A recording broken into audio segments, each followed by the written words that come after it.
provided he's a smoker? So that question is directed towards Ms. Salima Ali Bhai. Can you please respond to that individual?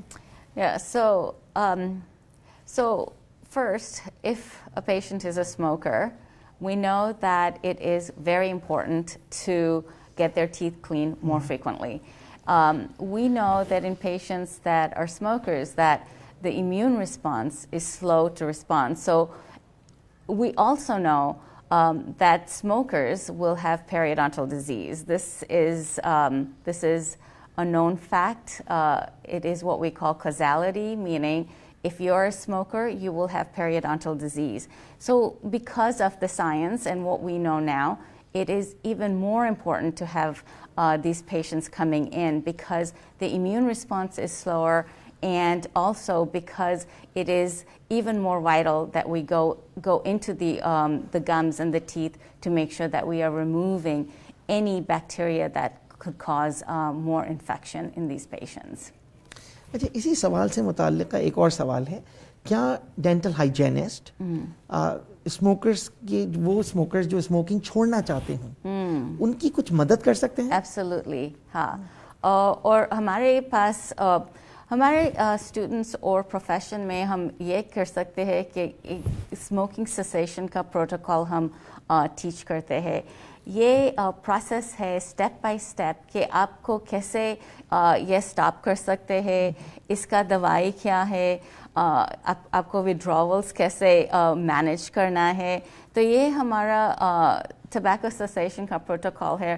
اور dental ہائیجینسٹ ہم trend ہے اس طریقہ میں, اور we would welcome patients who would like to come and see us and not only have their dental checkups done but also get consultations on tobacco cessation. We are well versed in it. We teach this. We are knowledgeable in this, and we are able to greatly help all of our patients in tobacco cessation. Anything to help patients reduce smoking behaviors, any behaviors as far as smokeless tobacco and cigarette smoking, we would like to help our patients with that. شکریہ. تو اس کا مقصد یہ تو بہت خوش آئند بات ہے کہ وہ حضرات جو اسموکنگ چھوڑنا چاہتے ہوں, تمباکو نوشی سے نجات حاصل کرنے میں انٹرسٹڈ ہوں, اور وہ ہائیجینسٹ کے پاس جاتے ہیں تو آپ کا ہائیجینسٹ آپ کی مدد کر سکتا ہے کیونکہ وہ اس بارے میں مہارت رکھتے ہیں. ہائیجینسٹ اس بارے میں مہارت رکھتے ہیں اور آپ کے ساتھی اور مددگار ثابت ہو سکتے ہیں اسموکنگ چھوڑنے کے سلسلے میں. اچھا اگلا سوال ہمارا ڈاکٹر مغیرہ صدیقی کی جانب ہے, جس میں ایک صاحب یہ پوچھتے ہیں کہ جی اورل کینسر کے لیے آغا خان ہسپتال میں کیا سروسز موجود ہیں, اور جو وہ صاحب جو ہیں ان کے دوست کو اورل کینسر ہے اور وہ حیدرآباد میں موجود ہیں, تو وہ یہ جاننا چاہتے ہیں کہ آپ اور اگر کسی کو اورل کینسر ہو تو ان کو کیا کرنا چاہیے اور اس کا کیا علاج آغا خان ہسپتال میں موجود ہے؟ شکریہ فرحان, یہ بہت اہم سوال ہے, اور چونکہ ہمارے ملک میں منہ کے سرطان کی تناسب بہت زیادہ ہے, لہٰذا پہلی چیز یہ ہے کہ ہمیں تشخیص میں دیر نہیں کرنی چاہیے اور فوری طور پہ متعلقہ سیکشن سے رجوع کرنا چاہیے, ہسپتال جا کے دکھانا چاہیے. آپ کا جو سوال ہے وہ یہ کہ آغا خان ہسپتال میں کینسر کے علاج کی کیا سہولت موجود ہے. تو اس میں جو اہم بات ہے وہ یہ ہے کہ کینسر کا علاج کوئی ایک سرجن یا کوئی ایک ڈاکٹر نہیں کرتا, بلکہ ایک مستند ڈاکٹروں کی ٹیم ہوتی ہے جو یہ علاج کرتی ہے. اس میں کچھ کینسر جو منہ کے ہیں اس میں آپریشن میں پہلے کیا جاتا ہے, اور باقی علاج جس طرح ریڈیشن تھیراپی ہے یا کیمو تھراپی ہے یہ آپریشن کے بعد کیا جاتا ہے. لیکن ہیڈ اینڈ نیک ایریا میں کچھ ایسے کینسر بھی ہیں, جیسے ناک کے پیچھے جو جگہ ہے نیزوفیرنگس کی, اس میں آپریشن کی علاج کی ضرورت نہیں ہے. اگر ایک بار بایوپسی ہو جائے اور یہ کنفرم ہو جائے کہ نیزوفیرنجل کارسینوما یا ناک کے پیچھے جو جگہ ہے اس کا کینسر ہے, تو اس میں بیسک علاج شعاؤں سے شروع ہوتا ہے اور ساتھ میں کیمو دی جاتی ہے. تو آغا خان ہسپتال میں مستند ڈاکٹروں کی ایک پوری ٹیم ہے, جس میں ہیڈ اینڈ نیک سرجن, جس میں آنکالوجسٹ, جس میں ریڈیشن آنکالوجسٹ, میڈیکل آنکالوجسٹ, اور سارے لوگ ایک ٹیم کی صورت میں کام کرتے ہیں. اور ہمارا ایک ہفتہ وار ٹیومر بورڈ میٹنگ ہوتی ہے جس میں یہ سب لوگ سر جوڑ کے بیٹھتے ہیں اور ان مریضوں کے لیے جو بہتر سے بہتر علاج ہے اس کو پھر تجویز کرتے ہیں اور اسی کے حساب سے اس کا علاج ہوتا ہے.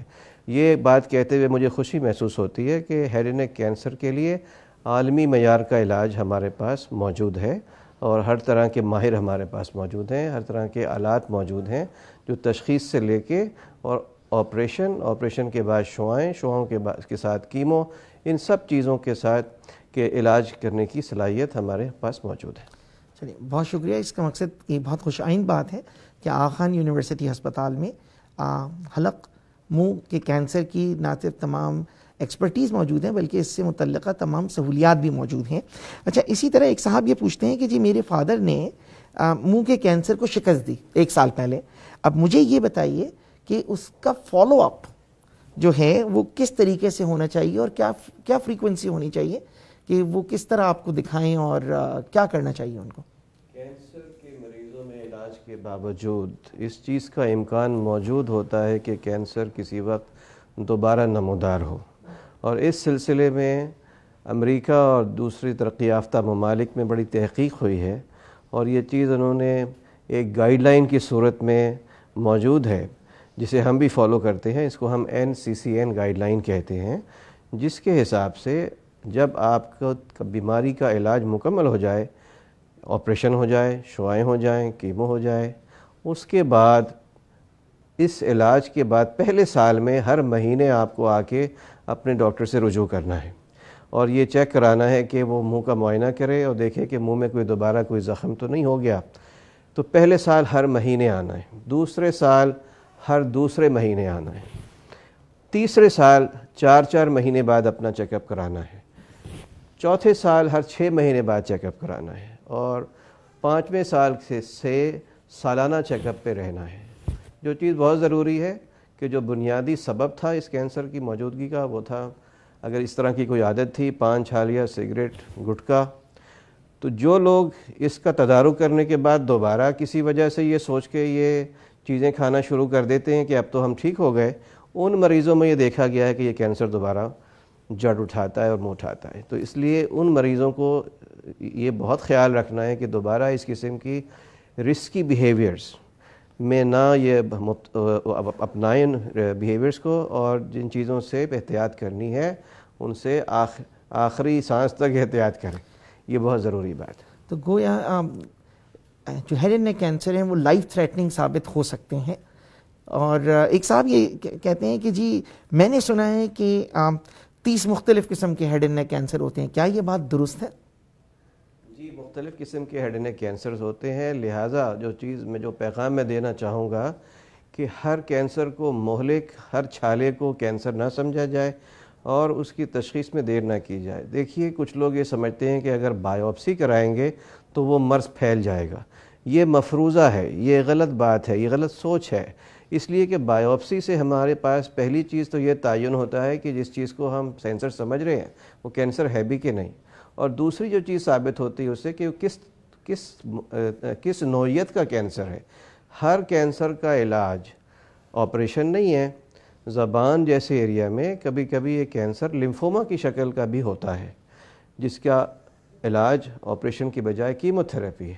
لہٰذا میرا یہ پیغام ہوگا کہ پہلی چیز تشخیص، اور تشخیص سے دور نہ بھاگا جائے. آپ اگر یہ سمجھتے ہیں کہ میں بائیپسی کراؤں گا تو میں چھیڑ دوں گا زخم کو اور وہ زخم پھیل جائے گا، تو یہ سوچ آپ کے لیے بہت نقصان دہ ہے. تو لہٰذا فوری طور پہ بائیوپسی کرانی چاہیے اگر ضروری ہے، اور تاکہ تعین ہو کہ جو چیز خطرے والی لگ رہی ہے وہ خطرناک ہے کہ نہیں اصل میں، اور اس کا علاج صحیح علاج کیا ہے. بہت شکریہ. ایک اور سوال جو آپ کے شعبے سے متعلقہ ہے وہ یہ کہ کیا دانتوں کے باعث کان میں درد ہو سکتا ہے، یا کان میں درد کی علامت کیا کسی انڈر لائن ڈینٹل پرابلم کا شاخسانہ ہو سکتی ہے؟ جی، اچھی بات یہ ہے کہ ہم آغا خان ہسپتال میں ڈینٹسٹری ڈپارٹمنٹ اور ہمارا ENT ڈپارٹمنٹ ایک دوسرے کے ساتھ مل کے کام کرتا ہے، اور ایسی صورت میں ہم اپنے مریضوں کو ڈینٹسٹری ڈپارٹمنٹ کی طرف بھیج دیتے ہیں جب ہمیں یہ معلوم ہو کہ بہت سارے مریض ہمارے پاس ایسے آئے جنہیں یہ لگتا ہے کہ ان کے کان میں شدید درد ہے، لیکن جب ہم نے کان کا معائنہ کیا تو کان بالکل ٹھیک لگا. تو معلوم یہ ہوا کہ جب وہ اپنا منہ کھولتے ہیں جو جبڑے کا جو جوائنٹ ہے جس کو ٹیمپورو مینڈیبولر جوائنٹ کہتے ہیں، اس میں اصل مسئلہ تھا جس کا درد کان کی طرف جا رہا تھا.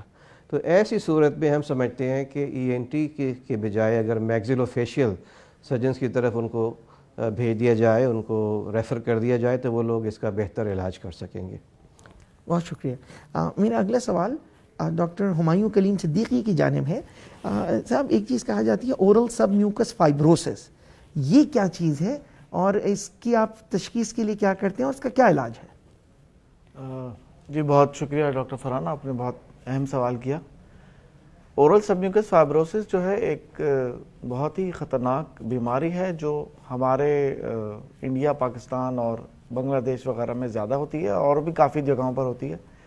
یوزولی یہ دیکھا گیا کہ سدرن بیلٹ جو ہیں دنیا کی، جو نیچے کی طرف ہوتی ہیں، شمالی علاقہ جات وہاں پر یہ بیماری پائی گئی ہے، اور اس کی زیادہ تر وجہ یہ پان، سپاری اور اس طرح کی چیزیں ہیں۔ اس بیماری میں منہ کی کھال، منہ کے اندر کی کھال جو کہ الاسٹک ہوتی ہے، کھچنے والی ہوتی ہے، وہ ختم ہو جاتی ہے اور اس کی جگہ پہ چمڑے جیسی سخت کھال آ جاتی ہے۔ اس کی مثال ایسی ہے کہ جیسے ہمارے ہاتھ کا اوپری کا حصہ جو کہ نرم ہوتا ہے اور جو ہاتھ کا بیرونی حصہ ہوتا ہے جس سے ہم چیزوں کو پکڑتے ہیں وہ سخت ہوتا ہے۔ تو جب ایک نرم جھلی کی جگہ پہ سخت جھلی آ جاتی ہے تو وہ اس کو منہ کو کھلنے نہیں دیتی ہے اور منہ بتدریج بند ہوتا جاتا ہے، اور جب بند ہو جاتا ہے تو نہ منہ کی صفائی ہم صحیح سے کر سکتے ہیں، نہ منہ میں کوئی ہم کام کر سکتے ہیں، نہ کوئی ڈینٹل ٹریٹمنٹ ہو سکتا ہے، اور سب سے بڑا مسئلہ یہ ہے کہ یہ بیماری کو پری میلیگننٹ یعنی کینسر سے پہلے والی علامات میں بھی شامل کیا جاتا ہے۔ اور ہمارے ریجن میں اورل سبمیوکس فائبروسس ہونا یعنی منہ کی جھلی کا سخت ہونا اور اس کے فوراً بعد کچھ عرصے کے بعد کینسر ہونا یہ بہت عام طور سے دیکھا گیا ہے۔ ایک دلچسپ تحقیق کے مطابق 17% لوگوں میں یہ زیادہ ہو سکتا ہے، اور چونکہ یہ بیماری زیادہ تر نوجوانوں میں ہوتی ہے، نوجوان لڑکے اور لڑکیوں میں دونوں میں ہوتی ہے، تو اس میں زیادہ خطرات ہوتے ہیں کہ اگر ان کو جلدی کینسر ہو جائے تو پھر زندگی کے اندر بہت سارے مشکلات آ جاتی ہیں، علاج بھی بہت مہنگا ہوتا ہے اور اس کے علاوہ مشکلات ہوتی ہیں۔ اور ایسے مریض جن کو کینسر ہوتا ہے اور پہلے سے فائبروسس ہوتا ہے ان کے علاج کے باوجود بھی کافی ساری مشکلات کا سامنا رہتا ہے، جس میں منہ کا کم کھلنا ہے، کھانے پینے کی مشکلات ہیں، اور فالو اپ ٹریٹمنٹ جس میں دیکھا جائے گا کہ دوبارہ خدا نخواستہ کینسر نہیں بنا تو اس کا علاج سب سے پہلی بات اور ہمیشہ یہی رہے گی کہ اس کی پریونشن کریں، کسی طریقے سے اس سے بچا جائے۔ اور 99% جو ہماری تحقیق ہے اس کے حوالے سے چھال یا پان سپاری سے یہ زیادہ پھیلتا ہے، شکریہ، اور تمباکو سے بھی۔ شکریہ۔ ایک اور سوال وہ یہ ہے کہ خاتون پوچھتی ہیں کہ میرا بچہ انگوٹھا چوستا ہے، تو ڈاکٹر رشنا آپ اس کا کوئی حل تجویز کر سکتی ہیں؟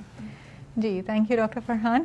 سو یہ انگوٹھا چوسنے کی یا پھر انگلی چوسنے کی ایسی ہیبٹس بچوں میں اکثر پائی جاتی ہیں۔ اس میں یہ ہے کہ یوزلی تو ہم یہ ایڈوائز کرتے ہیں کہ اگر آپ بچوں کی جو ہیبٹ ہے وہ خود ہی اگر کوئی چیز انگوٹھے پہ لگا کے اور اس کو تاکہ وہ پریونٹ کر سکیں کہ وہ انگوٹھا منہ میں نہ لے، اگر اس سے ہیبٹ ٹوٹ جاتی ہے تو اچھا ہے۔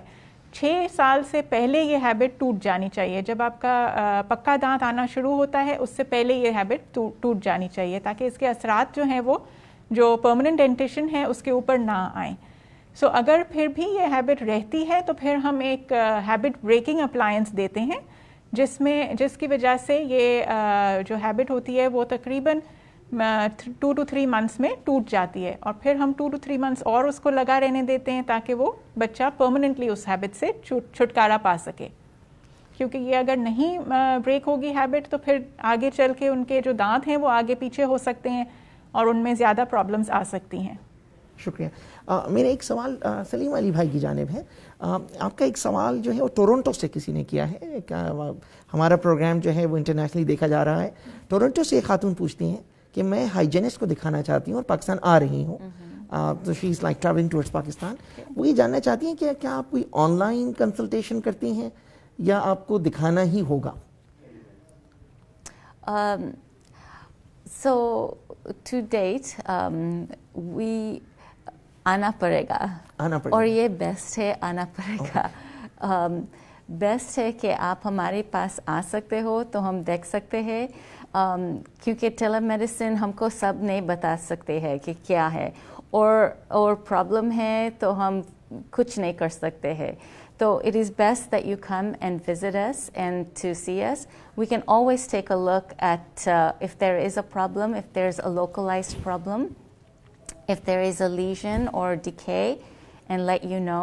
But it is in your best interest if you can come and see us so that we can provide comprehensive treatment for you. And we have that here at the Aga Khan University because we have a dental program and we have a dental hygiene program. And within the dental hygiene program, we are able to assess for periodontal disease, head and neck cancers. We can do tobacco cessation. We can do nutritional counseling, assessing for decay, among other things. So it is best for you to come and visit us. And if there are any further problems, then we would refer the patient to specialty dentistry, as we have all the specialties in our clinic. So بہت شکریہ. it's best that you come and see us. بہت شکریہ بہت شکریہ. اب چونکہ ہم programme کے آخری حصے کی جانب پہنچ گئے ہیں تو میں یہ چاہوں گا کہ ہماری جو شرکاء ہیں پینل میں شامل حضرات اور خواتین وہ اپنی کنکلوڈنگ ریمارکس اور جو ٹیک ہوم میسج ہے عوام کی میں منہ کی عمومی صحت سے متعلق جو آگہی کا ہم پروگرام کر رہے ہیں اس سے متعلق وہ اپنا میسج دیں. تو سب سے پہلے ڈاکٹر مغیرہ صدیقی آپ عوام کو ہمارے دیکھنے والے حاضرین اور سامعین کو کیا پیغام دیں گے چند الفاظ میں؟ تو میرے طرف سے ناظرین کو یہ پیغام ہے کہ اپنی منہ کا صحت کا بہت خیال رکھیں اور کسی بھی جو ہمارے معاشرے میں جو پان چھالیہ گٹکا اس کا جو ایک عادت بن گئی ہے پلیز اپنے آپ کو اور اپنے بچوں کو یہ اس کا شعور دلائیں کہ یہ بہت خطرناک چیز ہے اور ان چیزوں سے بچیں. ایک بار اگر کوئی مرض منہ میں ہوتا ہے تو جس کے بارے میں اگر آپ کو شک ہے اور ڈاکٹر آپ کو بایوپسی تجویز کرتا ہے تو پلیز میری آپ سے گزارش یہ ہوگی کہ بایوپسی سے نہ ڈریں. یہ کسی قسم کے مرض کے پھیلاؤ کا سبب نہیں ہے بلکہ یہ علاج کا پہلی سیڑھی ہے اور علاج کے لیے اس کی بہت ضروری ہے, مددگار ثابت ہو سکتی ہے. شکریہ. شکریہ. جی Salima, the message. The message to anyone in the public is that good oral health is vital. Your mouth is the gateway to your body. Please go see a dentist and a dental hygienist to maintain good oral health, to live longer, healthier lives. It's بہت very شکریہ. simple. Thank you. Doctor Rashna. جی so میرا message سب کو یہ ہوگا کہ جیسے being an آرتھوڈونٹسٹ اگر جیسے آپ کا جو بھی بچے ہیں ان کو 7 ایئرس کی عمر میں آرتھوڈونٹسٹ کو ضرور دکھائیں تاکہ اگر کوئی ایسی ڈیولپمنٹل پرابلم ہے آپ کے بچے کے ٹیتھ میں اور جوز میں تو ان کو ہم ڈیٹیکٹ کر سکتے ہیں اور ارلی گروئنگ ایج میں ان کو ٹریٹ کر سکتے ہیں تاکہ ایک ہیلدی جو ماؤتھ ہے اس کو ہم مینٹین رکھ سکیں. شکریہ. جی ڈاکٹر ہمایوں آپ کیا پیغام دیں گے؟ Thank you doctor Farhan. I think سب سے پہلی بات تو یہ ہے کہ اپنا خیال رکھیں اور اپنے منہ کا بھی خیال رکھیں. اور ہمیں اللہ تعالیٰ نے دانتوں کے 2 سیٹ دیے ہیں, ایک بچپن میں جو غائب ہو جاتا ہے, پھر دوسرا ہے, تیسرا کوئی سیٹ نہیں ہے اویلیبل.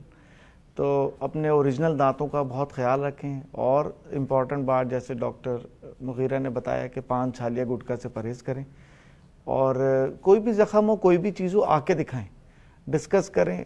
ایکسپرٹس ہر جگہ موجود ہیں اور کوالیفائڈ ڈاکٹرز بھی ہر جگہ ہیں, تو ان سے ضرور رابطہ کریں, ڈسکس کریں. اگر ایک کی بات سمجھ میں نہیں آتی تو دوسرے سے ڈسکس کریں. اپنا بہت زیادہ خیال رکھیں. Thank you. بہت شکریہ. تو حاضرین کرام, اس پیغام کے ساتھ ہمارے تمام ایکسپرٹ ڈاکٹر حضرات نے اورل ہیلتھ سے متعلق منہ کی دہن کی صحت سے متعلق اپنے آپ کے سوالات کے جوابات دیے اور آپ کو پیغام دیا. تو اس کے ساتھ ہم اس پروگرام کے اب اختتامیت تک پہنچتے ہیں. اپنا بہت خیال رکھیے, اپنی صحت کا خیال رکھیے, اپنی منہ کی صحت کا خیال رکھیے اور اپنا معائنہ بر وقت کرائیے. انشاءاللہ اس سے آپ کی صحت بھی بہتر رہے گی اور منہ کی صحت بھی بہتر رہے گی. اس پیغام کے ساتھ بہت شکریہ, اپنا خیال رکھیے گا. اللہ حافظ. السلام علیکم.